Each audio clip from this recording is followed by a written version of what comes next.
kami bekerja secara humanis, bekerja untuk kesejahteraan masyarakat banyak, dan kalaupun ada yang kurang berkenan, ada yang kurang dari kami dalam menjalankan tugas, kami mohon maaf. Dan kalau ada masa pegawai kami atau jaksa kami yang nakal, boleh disampaikan ke kami. Kejaksaan ini bukan lagi, baru pun berbaju coklat, bukan lagi sangar kayak dulu. Karena kami prinsipnya bukan harus dilayani, tapi melayani masyarakat, poin pertama. Kami memberikan pelayanan kepada masyarakat. Kami ada tempat di mall pelayanan publik dan di kantor. Kalau yang mau ngambil tilang, tinggal bayar, ditransfer ke rekening penampungan di kejaksaan, atau bayar ke pos. Bekerja itu tidak bisa memakai ego sendiri-sendiri gitu. Ya, jadi sekarang ditekankan sama pimpinan, bekerjalah dengan humanis, integritas, profesional. Cabai setan, tambahin lagi yang banyak, nah baru mulai pedas gitu. Karena pedas itu fresh kita, keluar kotoran kita untuk gitu.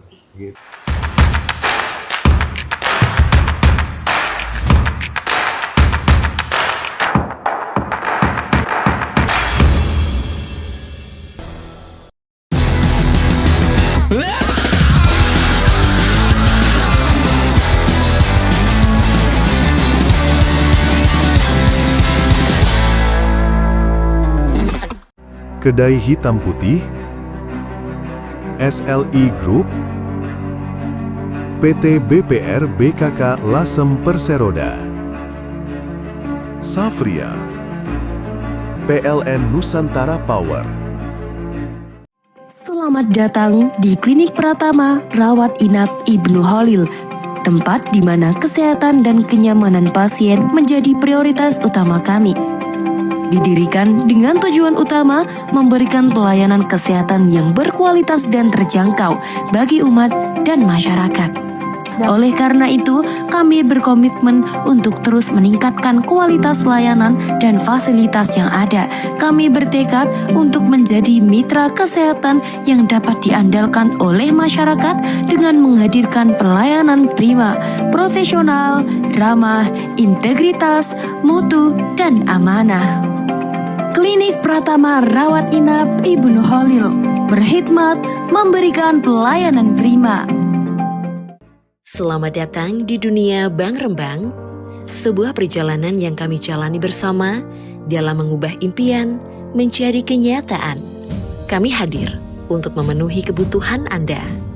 Dari tabungan hingga pinjaman, kami menyediakan beragam layanan perbankan untuk membantu Anda mencapai tujuan keuangan Anda.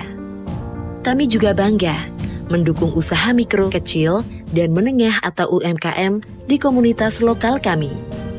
Kami juga berinvestasi dalam masa depan dengan program-program pendidikan dan investasi lingkungan yang mendukung pertumbuhan berkelanjutan. Bergabunglah dengan Bank Rembang, dan mari kita wujudkan impian kita bersama. Kami siap melayani Anda dengan dedikasi dan profesional.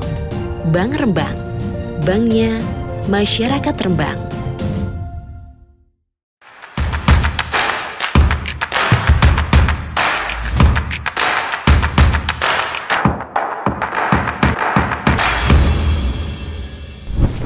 Halo Sobat Bank TV, senang sekali saya Alfia kembali hadir di program Lebih Dekat, bicara santai tapi penuh makna dari Rembang untuk Rembang.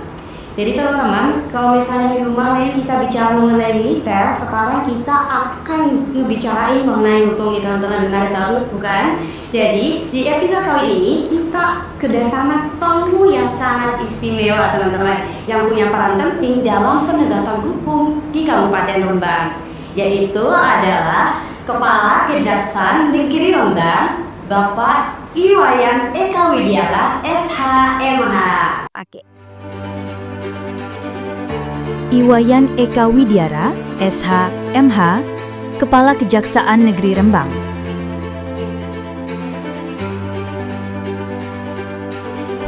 Nah, hari ini kita akan ngobrol tentang sisi personal beliau, tantangan di dunia hukum, hingga program-program kejaksaan dia terlebih dahulu ya teman-teman. Selamat pagi Pak Wayan. Selamat pagi Mbak Dang. Gimana nih kabarnya Pak Wayan? Amin, alhamdulillah baik. Oke. Semoga Bapak saya juga. Ya, amin. Oke Bapak, sekarang kita mau lebih dekat nih sama Bapak. Mungkin teman-teman dari Bangki TV mungkin ingin mencari tahu gitu gimana sih Bapak gitu. Kalau sekarang nih Pak Wayan, kan Pak Wayan sekarang menjadi Kepala Kejaksaan di Rembang ya. Kira-kira perjalanan Bapak dari awal hingga sampai saat ini gitu, gimana tuh Pak? Mungkin teman-teman mau tahu. Baik, terima kasih Mbak Al. Ya. Saya sapa dulu warga penonton dari Bangkit TV ya. Ya. Nah, salam kenal dan hormat dari kami di Desa Negeri Rembang. Salam maju untuk Rembang. Baik, saya sebenarnya sudah bertugas di kejaksaan ini selama 23 tahun. Hampir 24 tahun saya bertugas. Saya itu dari tahun 2002 sejak tamat kuliah sudah daftar di kejaksaan dan sudah menjalankan tugas hampir di 8 kota, itu 8 kota yang ada, dan hingga akhirnya saya bertugas sini. Sebelumnya sudah berapa kali keliling. Kita sebagai jaksa ini mau jadi jaksa itu harus sekolah dulu. Nah, memang pendaftaran awal kita berawal dari calon jaksa, diterima sebagai calon jaksa dan ditempatkan di masing-masing daerah. Kemudian ditempa di situ di masing-masing daerah, tahu itu apa sih jaksa. Apa sih kejaksaan itu dulu utama. Nah gitu. Kemudian setelah kita dapat waktu 2 tahun, kita dipanggil untuk ada tesnya juga. Sebagai jaksa itu ada tesnya juga. Kemudian tes kita dinyatakan lulus sebagai jaksa dengan ada tes psikologi juga segala macam. Kalau pintaran kita sudah diajarkan semua psikologi. Kemudian diterima untuk sekolah selama 6 bulan. Nah, disitulah kita ditempa untuk mengenal apa tugas tanggung jawab kita sebagai jaksa, bagaimana trik dan solusi-solusi sebagai jaksa itu gimana. Nah, gitu. Itu sih yang utama bagi kita, dan kita setelah ini baru berkarir di jadi jaksa ini setelah penempatan dan mulai dari kita sebagai jaksa fungsional sampai dengan jadi pimpinan. Itu kan rezekinya masing-masing. Bagaimana berkarirnya masing-masing. Sehingga saya sudah jadi Kajari ini sudah yang kedua. Sudah saya lalui dari tahap jaksa fungsional, jadi kasih, hingga akhirnya jadi Kajari tahap kedua, yang kedua kalinya di Rembang ini. Nah, gitu, Mbak. Iya. Luar biasa sekali ya Pak. Berarti perjalanannya memang cukup panjang ya Pak. Dari 24 tahun yang lalu. 24 tahun. Itu cita-cita dari kecil apa gimana tuh Pak? Kalau cita-cita dari kecil bukan jadi jaksa ya, sebenarnya jadi akademi militer lah sebenarnya. Militer. Karena keluarga lebih banyak di Akmil. Nah, cuma nggak kesampaian. Nah, kesampaiannya di sini. Nah, rezekinya di sini. Ini kan rezeki masing-masing. Kita belum tahu. Siapa belum tahu kalau saya daftar di sini ternyata lolos terus. Iya. Nah, di Akmil malah nggak lolos saya. Oh, oke. Nah, itu karena orang tua kan kakeknya itu ada Akmil juga. Nah, di situ. Nah, itulah perjalanan. Tapi alhamdulillahnya udah sampai dari tahap sekarang ya Pak, udah menjadi kepala jaksa. Puji Tuhan lah. Terima kasih. Yes, kan tadi Bapak bilang kalau misalnya Bapak udah keliling juga ya ke Indonesia gitu, sampai 8 kota pun penempatannya udah Bapak. Kira-kira apa sih Pak pengalaman yang tak terlupakan menurut Bapak dari pengalaman yang pernah Bapak lakukan gitu ya saat ini? Jadi masing-masing daerah tuh punya karakteristik masing-masing ya. Semua pasti beda-beda lah pengalaman, bukan hanya satu pengalaman yang kami dapat, tapi intinya pengalaman-pengalaman itu semuanya terkait dengan nilai budaya yang kita camkan di situ, karena kita di bidang hukum kita harus mengikuti adat istiadat di sana, mengikuti karakteristik hukum di sana, begitu poinnya. Tapi intinya kita di situ banyak teman. Sosialisasi banyak teman, kita pengalaman itu yang banyak teman ini di setiap daerah ada temannya. Jadi enak kita kalau memang ada komunikasi silaturahmi itu udah rezekinya silaturahmi itu gitu. Jadi banyak yang banyak yang kita bisa, kalau misalnya kita berkunjung ke sana, ya tinggal komunikasi sama teman, ada temannya di situ. Itu poin pentingnya. Tapi pengalaman secara hukum banyak sih sebenarnya, karena beda-beda wilayah, tapi tetap koridornya adalah hukum sih. Hukum itu satu sebenarnya. Cuma berbeda bagaimana menyikapinya atau melaksanakannya gitu. Itu sih. Oh, berarti kayak gitu. Jadi yang paling challenging menurut Bapak di mananya nih, Pak? Masih challenging ya, kita semua sama ya, challenging semua di daerah itu. Oh iya, jadi harus Semua beradaptasi. karena kalau saya di bidangnya lebih condong ke tipikor. Lebih condong itu banyak suka dan dukanya sih sebenarnya.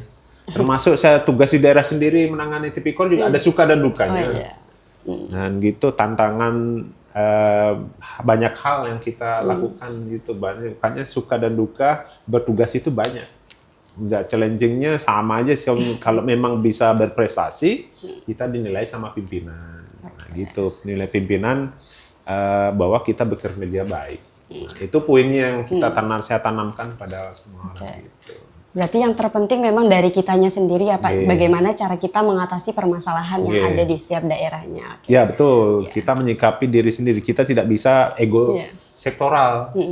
Kalau egonya kita galak terus ya nggak sampai-sampai kita jalannya. Nah gitu misalnya, kita kan memang aturan itu baku, tapi setiap aturan itu kalau dipakai di setiap daerah punya aturan masing-masing, punya kebijakan atau adat istiadat masing-masing. Misalnya orang Bali, di Bali ada namanya adat istiadat yang kental di sana. Nah, gitu. Harus kita ngikut adat istiadat juga. Bagaimana menyesuaikan. Nah, di situ. Kalau di Rembang misalnya ini adatnya belum, kita ngikut adat yang, karena di sini nggak ada adatnya ya. Kita ngikut aturan karena di sini misi sifatnya Muslim. Nah, kita lebih banyak ke arah RJ, pencegahan dan lain-lain. Oke, berarti oke. Menurut Bapak nih Pak, kayak kan Bapak kan sibuk banget nih sebagai Kepala Kejaksaan di Rembang. Untuk mengisi waktu luangnya kira-kira Bapak tuh ngapain sih Pak? Biar teman-teman tahu gitu, ngapain aja. Kita nih kalau isi waktu luang ya, kalau pulang kerja nih udah malam saya. Kadang-kadang capek nonton TV sebentar, lihat-lihat berita sambil rebahan. Kadang-kadang kita lihat berita.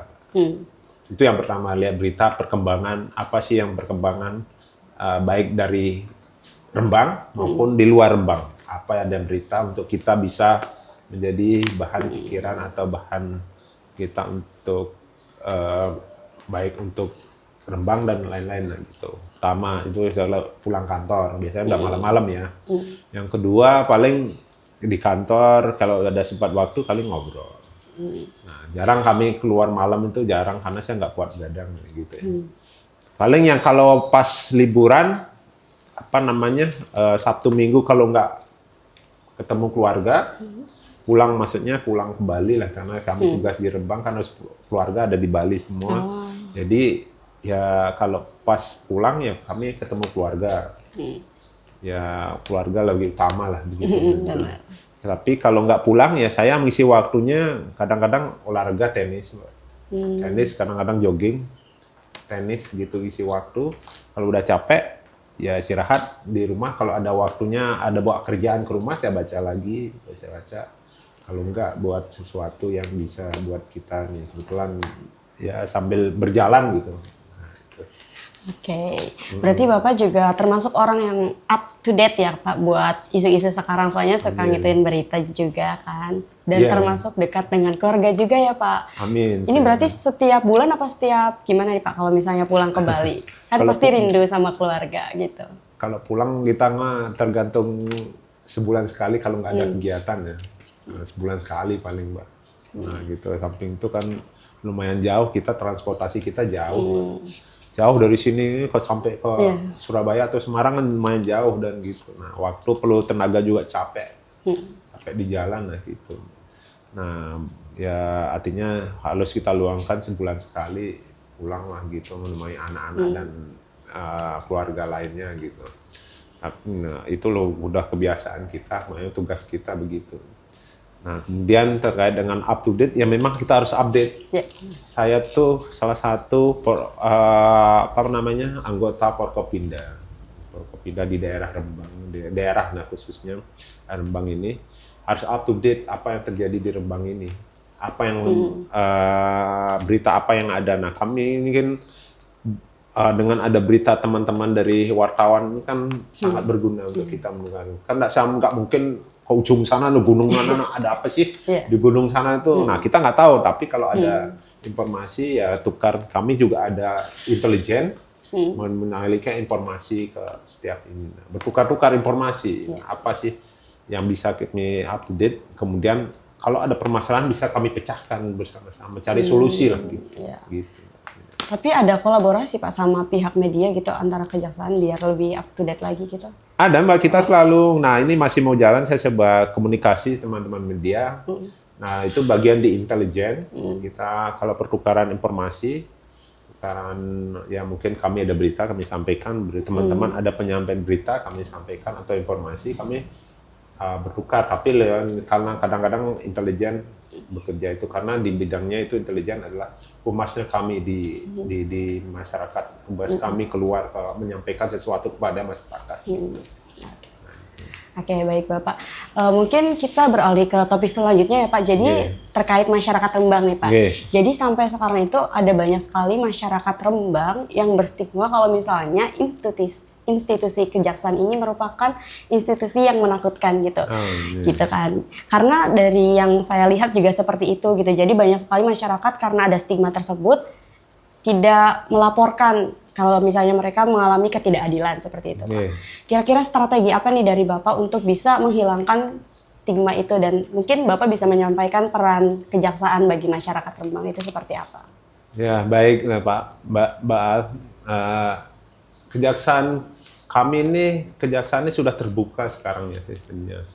Khusus kami di Rembang untuk karena masyarakat kami sudah menyampaikan juga di setiap pertemuan, di setiap kegiatan baik dari Forkopimda maupun ke daerah-daerah lah dalam hal sosialisasi. Pertama kami menyampaikan kejaksaan ini bukan lagi baru pun berbaju coklat, bukan lagi sangar kayak dulu. Karena kami prinsipnya bukan harus dilayani tapi melayani masyarakat, poin pertama. Kami memberikan pelayanan kepada masyarakat. Nah, itu. Dan kedua, kejaksaan itu terbuka.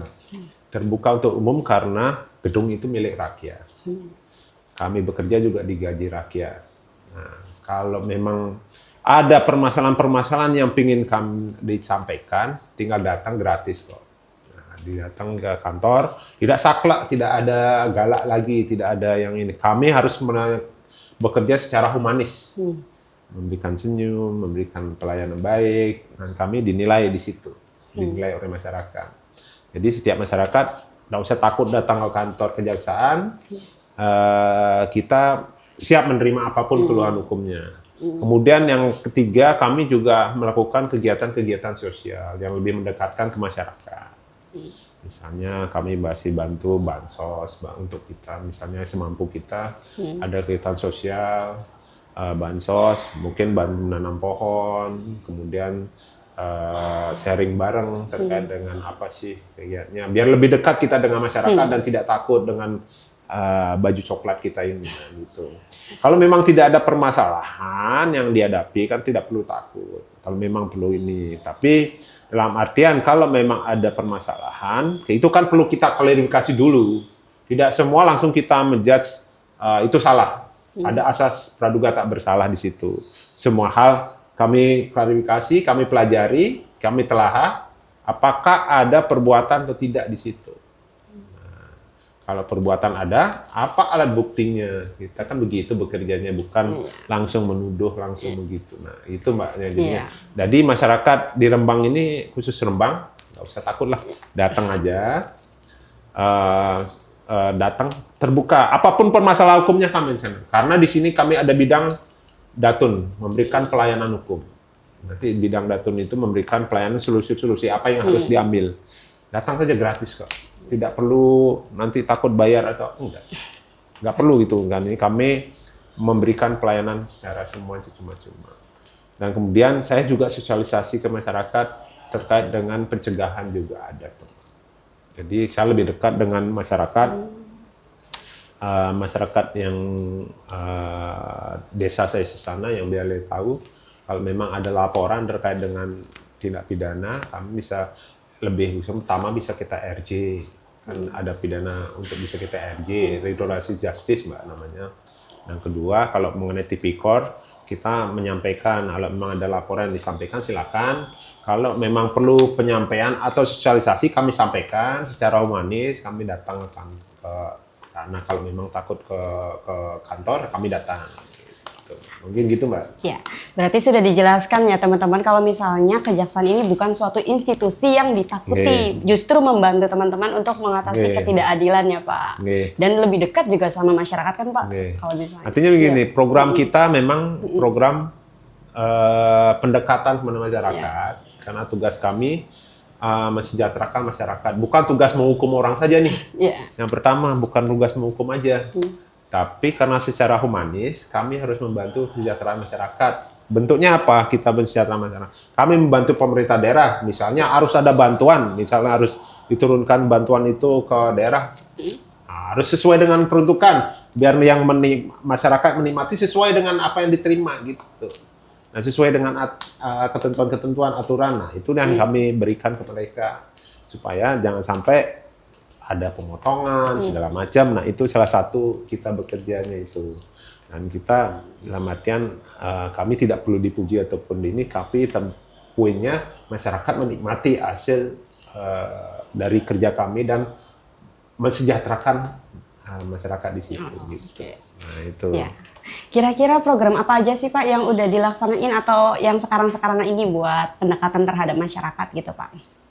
Jadi program itu memang sudah berjalan ya sebenarnya. Kita ada berapa bidang di kejaksaan itu program-program utama yang kita jalankan. Jadi ada 5 bidang yang kita lakukan ya Pak, Bu Al, Mbak Al. Jadi satu, kita memberikan pelayanan ke masyarakat itu dalam bentuk satu ada bidang datun, bidang intelijen, bidang barang bukti. Pelayanan itu karena menyangkut kepada masyarakat umum, nah, termasuk dengan pidana umum. Nah, ini memberikan pelayanan. Di Datun itu ada bidang untuk kita misalnya bantuan hukum, kalau bisa yang terkait dengan ada permasalahan-permasalahan di masyarakat. Salah satunya ada contoh, ada perkawinan yang tidak sesuai dengan aturan.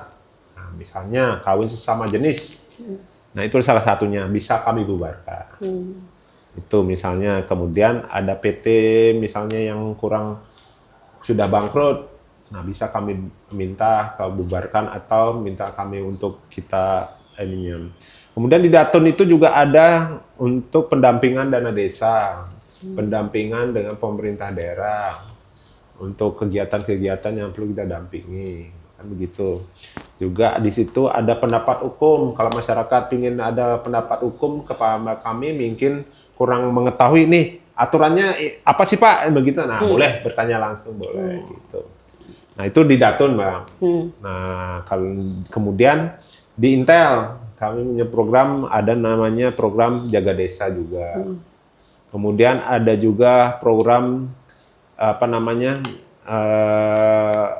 TPS, pengawalan proyek strategis yang mengangkut masyarakat orang banyak. Di Intel itu banyak sekali kegiatan-kegiatan yang bersifatnya sosial dan ini. Intinya kami di Intel itu adalah pencegahan AGHT, ancaman, gangguan, hambatan dan tantangan yang menghambat untuk kepentingan masyarakat. Nah, itu salah satunya yang ini. Tapi juga banyak program jaksa masuk sekolah juga ada, program jaksa peduli lingkungan juga ada di situ. Ya, program jaksa untuk nelayan juga ada, silakan untuk dimutasikan, banyak program di Intel. Kemudian ada pidana umum. Pidana umum ini kami punya program bagaimana di desa-desa itu bisa melakukan restoratif justice. Kami sudah sampaikan, silakan jangan semua perkara dimasukkan ke pengadilan. Kalau memang perkara-perkara yang semua bisa diselesaikan di tingkat desa, silakan diselesaikan. Kami bisa menjadi penengahnya, bisa menjadi mediatornya, diminta kalau memang mau diberikan atau kami dihubungi, nah gitu. Tapi terserah sama teman-teman desa, itu kan tergantung pihak-pihak yang berkonflik atau bersengketa di situ.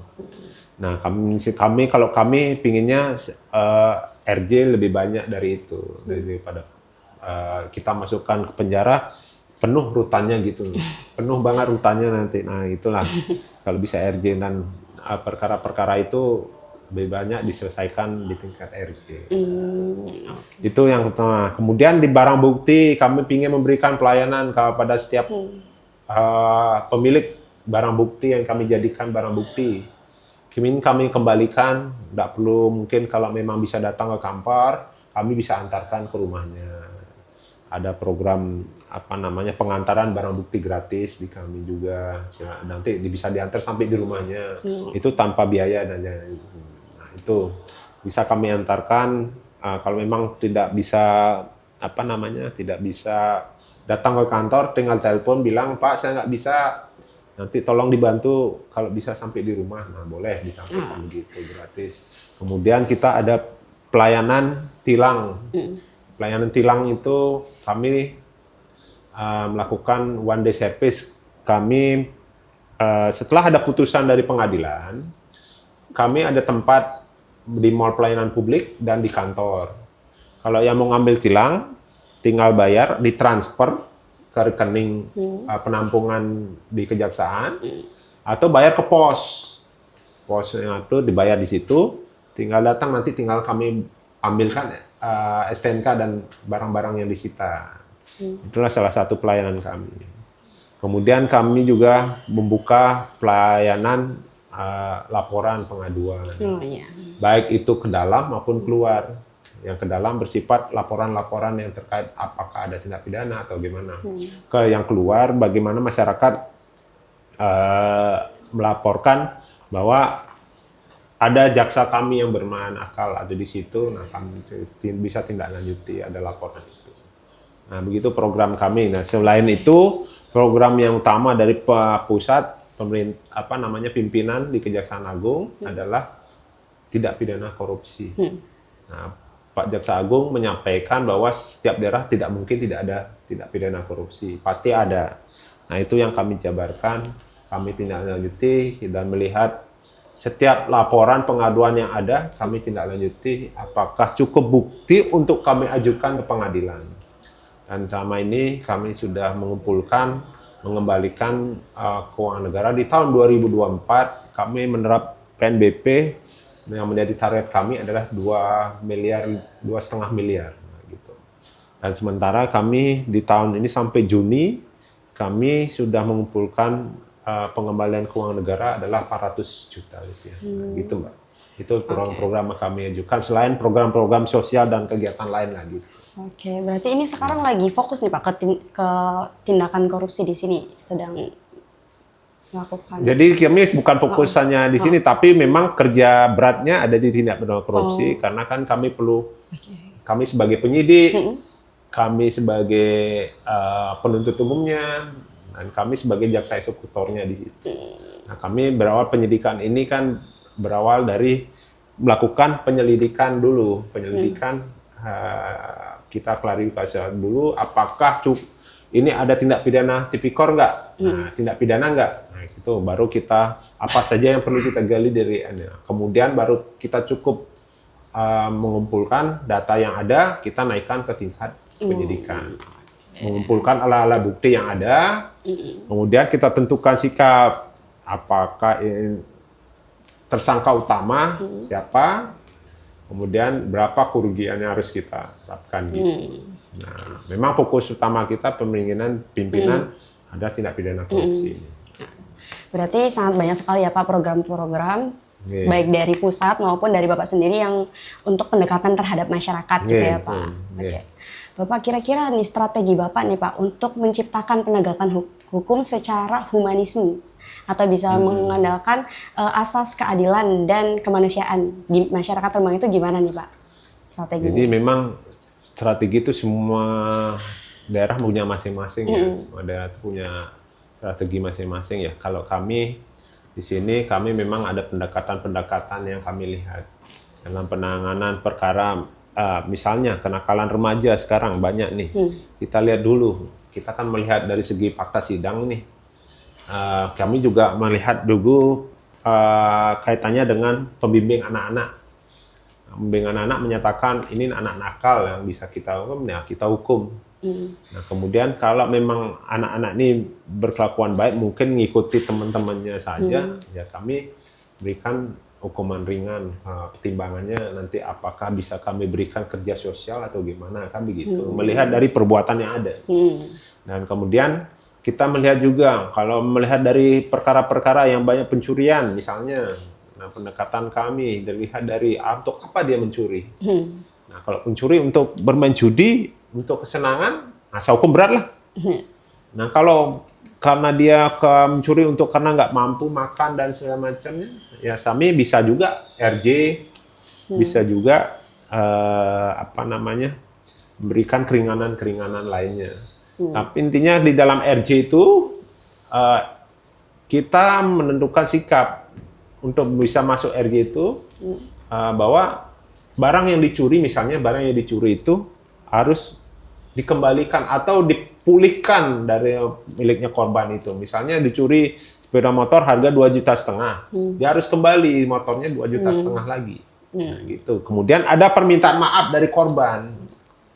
Nah, kalau terdakwanya minta maaf ke korban, tersangka ini harus korban memberikan maaf. Nah, itu yang jadi konsen kita. Kalau tidak ada maaf ya kami pasti hukum. Jadi ini kan menyangkut kerugian orang banyak. Kemudian kami juga untuk strategi kami yaitu sosialisasi lebih banyak, lebih dari awal, misalnya dari jaksa masuk sekolah, dari anak-anak SMA ini kan anak-anak labil lah, kayak SMP, SMA ini kan masih perlu biar disampaikan kepada teman-temannya dan ataupun kepada masyarakat di lingkungannya bahwa kenali hukum dan jauhi hukum, gitu. Jangan sampai mereka berbuat yang di luar aturan hukum. Nah, bisa kena hukuman. Kasihan kan belum mau sekolah, masih panjang urusan sekolahnya, tapi kena hukuman lagi. Nah, gitu. Nah, gitu. Bisa dilihat ya teman-teman kalau misalnya program-program dari Kejaksaan ini cukup berdampak ya terhadap masyarakat ya Pak. Dan program-program yang disampaikan oleh Bapak tadi ini menimbulkan pembicaraan di masyarakat nih Pak. Kalau misalnya Kejaksaan saat ini tuh udah lebih profesional gitu. Gimana nih Pak tanggapan Bapak mengenai hal tersebut gitu? Ya inilah seiring berjalannya waktu Kejaksaan itu banyak melakukan perubahan-perubahan. Bekerja secara integritas, profesional, dan kita mengikuti sesuai SOP yang ada. Bekerja itu tidak bisa memakai ego sendiri-sendiri gitu. Ya, jadi sekarang ditekankan sama pimpinan bekerjalah dengan humanis, integritas, profesional. Nah, jangan bekerja lebih banyak pakai egonya, lagi dengan emosinya gitu. Nah, bagaimana kita memberikan masyarakat itu kenyamanan hukum, bagaimana memberikan keadilan bagi masyarakat. Gitu. Kalau memang masyarakat kecil lah kita mengadilkan itu.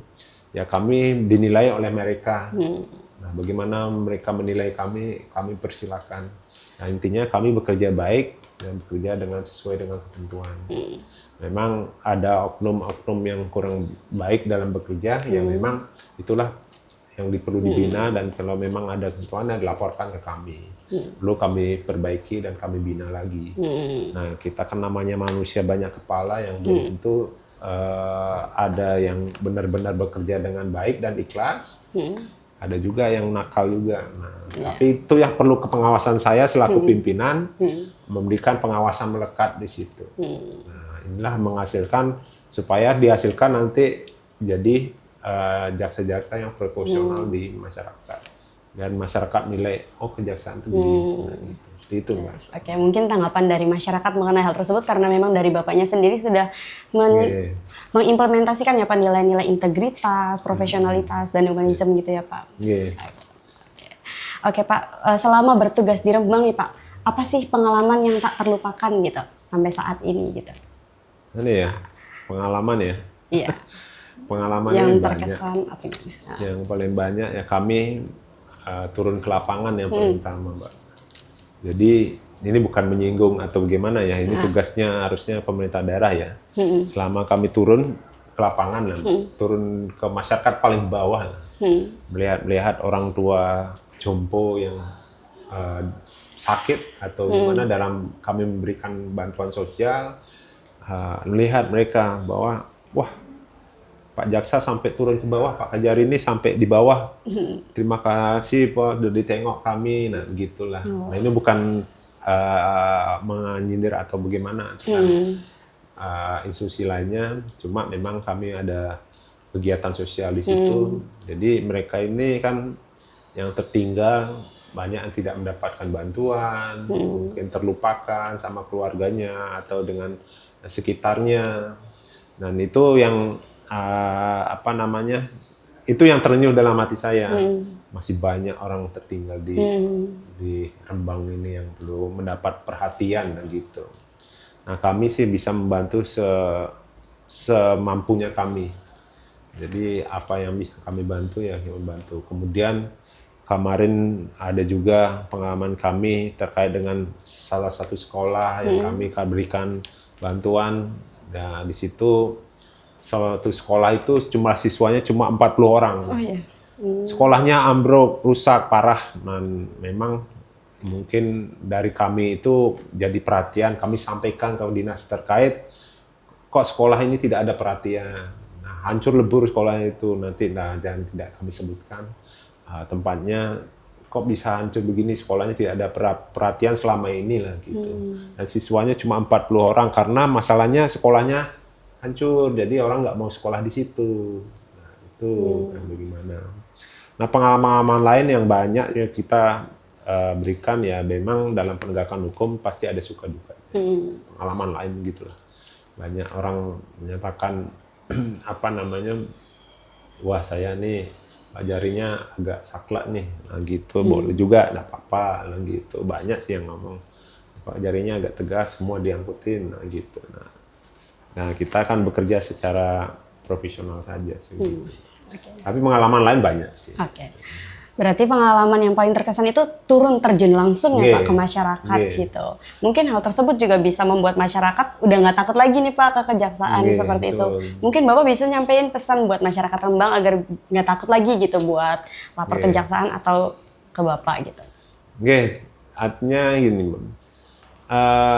buat masyarakat semua, kami bekerja ini digaji oleh rakyat. Dan kantor kami adalah milik rakyat.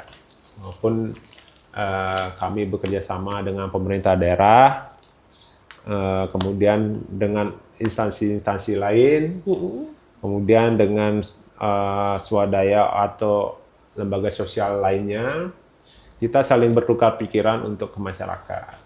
Jadi kita bersama-sama, baik saya nih, salah satu kegiatan saya ini, salah satunya ini dengan dengan siaran ke TV ataupun dengan siaran talk show dengan radio, kemudian ada teman-teman wartawan menyampaikan intinya kejaksaan itu terbuka. Tidak usah takut datang ke kejaksaan, tidak usah nanti saya dimintain bayaran berapa, tidak ada itu. Bisa dibuktikan yang datang ke kejaksaan itu. Nah, gitu. Jadi kita sudah bekerja secara humanis untuk pelayanan kepada masyarakat. Nah, kalau memang tidak datang, kami juga datang ke masyarakat. Nah, walaupun kami sendiri kedatang ke masyarakat tanpa bersama dengan instansi lain, nah itu mungkin masing-masing punya kegiatan dan kami memantau atau melihat keadaan masyarakat yang kami sampaikan nanti dalam forum-forum Forkopimda. Intinya masyarakat jangan usah takut. Kami ini humanis bisa menyampaikan. Silakan saja apa yang minta menjadi keluhan dari masyarakat tentang hukum dan kegiatan sosial, bisa juga saya menjadi penyambung lidah untuk ke pemerintah daerah. Bisa juga saya bisa lakukan itu. Kami sampaikan ke pemerintah daerah, ada begini nih di daerahnya. Nah, salah satu yang kemarin kami turun juga kami sampaikan ke pemerintah daerah, Pak, di daerah ini ada kegiatan ini, Pak Bupati atau Pak Kepala Dinas yang lain, ada nih daerah ini yang ketinggalan begini, nah kami sampaikan, begitu. Intinya kan kami hanya penyambung lidah, kami bukan bagian eksekutor di masyarakat, tapi memberikan masyarakat kenyamanan dan tidak perlu artinya takut atau gimana kepada kami di sini gitu. Oke, baik, mungkin dari teman-teman Bangkit TV yang sedang nonton, mungkin jadi jangan takut lagi ya buat ke kejaksaan. Ini soalnya yang ngomong dari Kepala Kejaksaan Rembang sendiri. Saya lupa di sini di kantor kejaksaan tuh ada perpustakaan nasional di sana. Cuma tempatnya agak di dalam. Itu sebenarnya perpustakaan nasional itu bisa banyak literatur. Kita berhubung dengan perpustakaan pusat, bisa lihat-lihat buku yang lain. Itu enggak ada pungut biaya juga. Itu salah satu program kita, program pemberdayaan atau misalkan anak-anak SMA mau datang, mau kenal hukum, silakan datang nanti. Nah, itu gratis. Kami tinggal klik, nanti ada kegiatan online, secara online buku-buku yang mau cari. Nah, gitu. Cuma kami memang tempat kami ya di dalam, agak di dalam. Gitu. Oke, menarik banget ya Pak. Berarti nanti kita juga bisa nih ke kantor kejaksaan buat baca-baca buku di sana.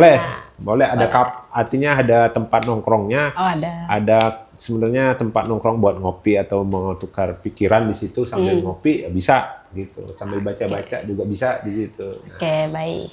Buat teman-teman di Bangkit TV mungkin bisa datang ya teman-teman ke perpustakaan yang ada di Kejaksaan Rembang. Nah, itu. Oke. Nah Pak, sebelum kita tutup nih, mungkin saya mau ngajuin tantangan kecil nih buat Bapak. Apa nih? Jadi tantangan kecil.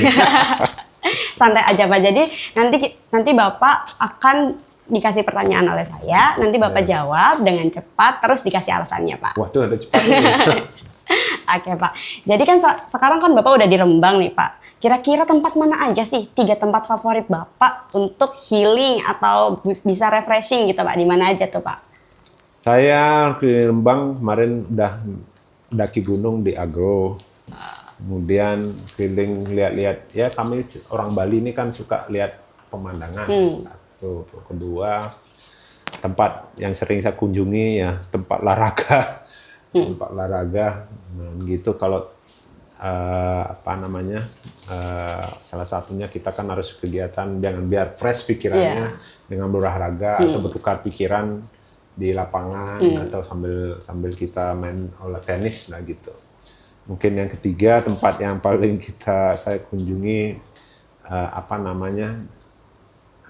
mungkin tempat makan lah gitu. Makan ini kita milih-milih makan karena mode makannya beda dengan lidah saya nih.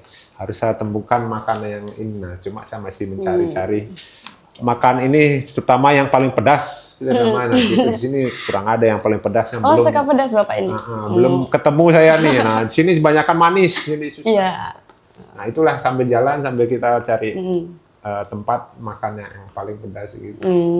Kalau manis saya susah, malah intinya agak mual. Tapi harus mengikuti situasi kondisi makan di sini gitu. Harus sudah mulai terbiasa lah gitu. Nah, gitu. Oke, berarti di tempat. Biasanya saya kalau memang ada waktu, biasanya kalau memang ada, kalau ke bukit-bukit, ke bukit, mendaki gunungnya. Terus ke tempat makan sama olahraga ya Pak. Nah gitu, makannya cuma ini. Oke, jadi gitu ya teman-teman. Pak Wayan Eka ini suka banget buat olahraga, terus cari-cari tempat makan, suka kulineran ya Pak berarti. Iya. Ini yang paling enak di mana nih Pak? Kalau tahu. Nah, sementara yang makan pas sama lidah saya cuma nanti promosi saya dibilang. Waduh, gak enak nih promosi.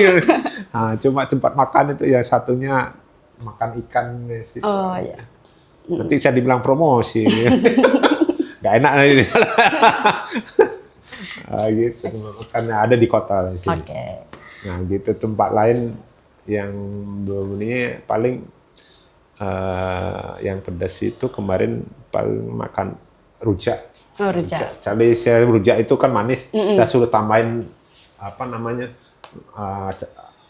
cabai setan. Tambahin lagi yang banyak. Nah, baru pedas gitu. Oke. Karena pedas itu fresh, kita keluar kotoran kita untuk gitu. Oke, kan tadi kan saya nanya ini Pak. Sekarang Bapak suruh milih nih Pak. Nih, jadi milihnya Bapak ini mau sidang sampai malam atau jadi pembicara nonstop di sebuah seminar? Milih yang mana nih Pak? Gimana? Keduanya lah kalau bisa sih. Nantinya ya keduanya memang tugas tanggung jawab kita, nah itu. Jadi ini kalau memang milihnya kalau sidang kan kita di Rembang nih perkara nggak banyak sih. Kalau sidang ya kewajiban kita untuk jadi PU. Kalau mau jadi pembicara kan nggak mungkin saya juga ngomong sampai pagi ya habis juga suaranya. Nah cuma semampu kita ya paling memberikan pencerahan itu. Kalau memilih lebih baik kita memberikan sosialisasi, pencerahan lebih baik kita. Kalau sidang kan ada anak-anak saya banyak juga, anggota saya juga banyak. Tapi kalau perkara-perkara yang menarik masyarakat bisa saya sidangkan juga. Oke, berarti lebih memilih ngisi seminar ya Pak? Ya, artinya kita bertemu dengan masyarakat. Oke, iya. Berarti emang suka sosial banget ya Pak? Dia tahu nih permasalahan hukumnya apa, permasalahan-permasalahan yang dihadapi, dan kita bisa silaturahmi dengan banyak orang gitu. Kayak gitu ya teman-teman, berarti Pak Wayan Eka ini mempunyai hobi olahraga, kulineran, sampai bisa terjun langsung ke masyarakat. Berarti mempunyai jiwa sosialisme yang tinggi gitu ya Pak. Oke. Ya artinya sosialnya kita juga menjaga alam nih. Iya. Karena jaga alam itu kan kita ke gunung-gunung, dia tahu nih apa sih di alam itu. Nah gitu, salah satunya kita bersyukur di alam. Oke, baik. Terima kasih ya Pak Wayan Eka ya. Waduh, obrolan hari ini benar-benar membuka wawasan kita ya teman-teman. Jadi kita lebih paham nih gimana sih pendekatan yang adil, humanis, dan berpihak kepada kebenaran yang dijalankan oleh kejaksaan yang ada di Rembang. Terima kasih banyak ya Bapak Wayan Eka. Sudah berbagi inspirasi dan waktunya untuk Sobat Bangkit TV. Mungkin hal tersebut bisa membuka matanya nih masyarakat di Rembang untuk tidak takut lagi terhadap kejaksaan. Terus udah lebih dekat lagi nih sama kepala dari Kejaksaan Rembang, seperti itu. Terima kasih Bapak ya. Terima kasih masyarakat. Mungkin Bapak mau nyapa dulu ke pemirsa Bangkit TV sebelum ditutup. Pada kesempatan ini, mumpung kita bisa menyampaikan terkait dengan Kejaksaan Negeri Rembang dan bagaimana untuk kepada masyarakat, kami mengimbau kepada masyarakat, pertama tidak usah takut datang ke kejaksaan, itu poin utamanya. Apapun permasalahan-permasalahannya silakan menyampaikan ke kami, biar kami menjadi mediator atau penyampaian kepada pemerintah daerahnya. Ataupun ada permasalahan hukum yang perlu kami minta tanggapan atau memang perlu penjelasan tentang hukum, silakan datang ke kami. Kami siap memberikan pelayanan. Kemudian, kalaupun ada laporan-laporan terkait dengan tindak pidana korupsi, silakan disampaikan ke kami. Silakan, kami akan tindak lanjuti dengan cara mentelaah dulu apakah laporan itu ada tindak pidananya dan cukup alat buktinya. Dan kami selalu menindaklanjuti semua, Mbak.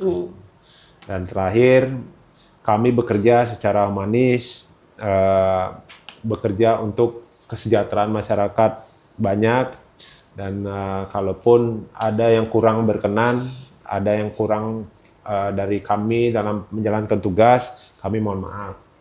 Dan kalau ada pegawai kami atau jaksa kami yang nakal, boleh disampaikan ke kami. Pengaduan-pengaduan yang gitu disampaikan. Nah ini kan sistem kami adalah check and balance. Check and balance itu kami bekerja semuanya di check and balance sama masyarakat itu. Nah itu poin kami, kalau perlu sosialisasi kami siap, di daerah manapun kami siap gitu.